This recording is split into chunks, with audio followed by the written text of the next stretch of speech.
Kisah Mahabharata, sejarah lengkap Sri Krishna. Raja Kangsa adalah seorang yang berhati kejam dan tidak memiliki belas kasihan kepada sesama manusia.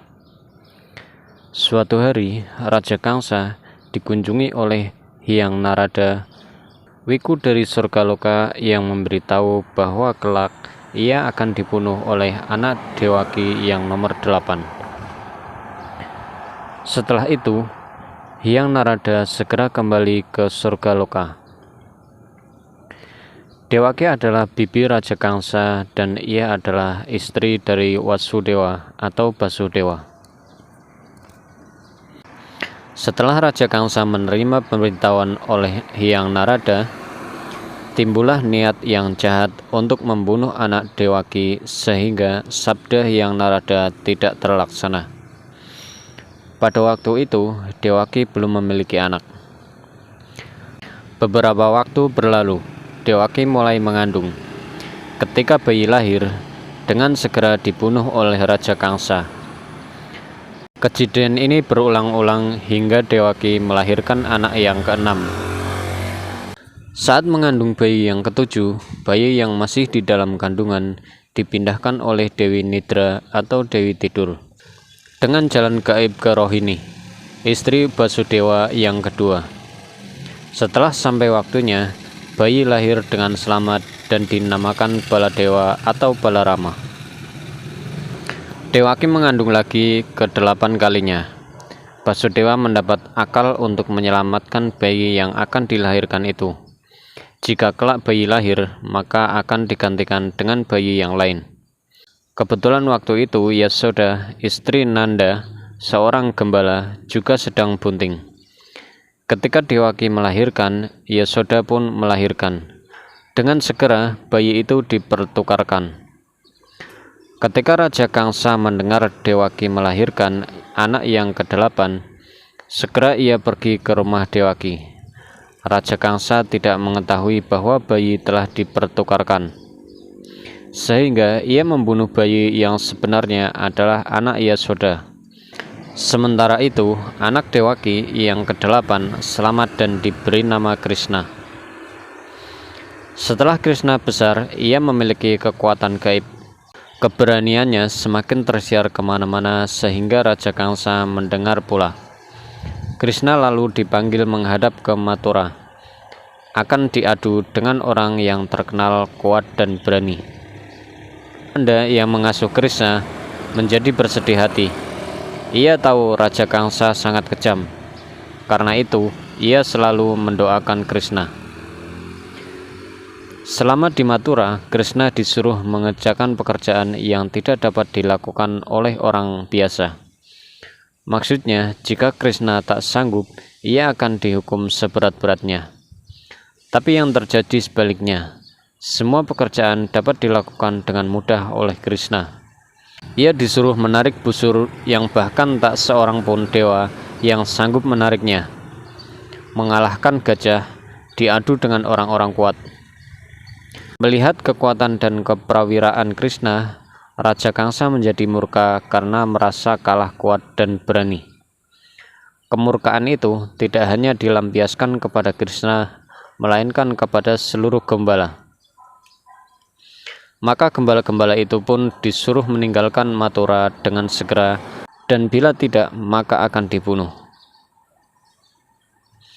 Krishna pun sangat marah mendengar hal itu. Maka terjadilah perkelahian sengit antara Raja Kangsa dengan Krishna. Raja Kangsa pun kalah dan mati. Sabda Hyang Narada terbukti. Setelah Raja Kangsa meninggal, Krishna meninggalkan Mathura dan menikah dengan Dewi Rukmini, putri Raja Bhismaka dari negeri Widarbha. Perkawinan itu disertai dengan perang besar karena diam-diam Dewi Rukmini dilarikan oleh Krishna. Setelah perang, Krishna tinggal di Dwaraka dengan Dewi Rukmini dan jadi raja di negeri itu dengan gelar Batara. Krishna sangat sakti dan bahkan berani berkelahi dengan dewa. Alkisah, suatu saat Hyang Narada memberi bunga parijata kepada Dewi Rukmini. Dewi Setyabhoma permaisuri yang kedua pun mengiri. Krishna menyanggupi untuk memohon bunga tersebut. Hyang Indra tidak mengizinkan dan terjadi perkelahian yang hebat karena masing-masing mengeluarkan kesaktiannya. Sebelum ada yang kalah, datanglah Dewi Aditi, ibu para dewa, memisah. Akhirnya Krishna diperkenankan mengambil bunga parijata sesuka hati. Peran Krishna dalam perang Bharatayuddha.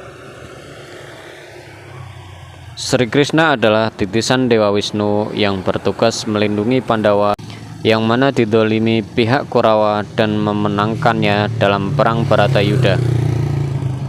Sebelum perang dimulai, Krishna tampil sebagai duta Pandawa ke Astina dalam rangka menyelesaikan konflik perebutan kerajaan Astina.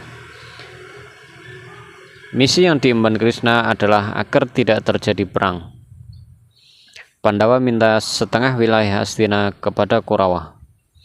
Andai kata tidak diberikan, Pandawa rela hanya menerima 5 wilayah pedesaan, yaitu Awistala, Wrekasala, Waranawata, Makandi, dan Awasana.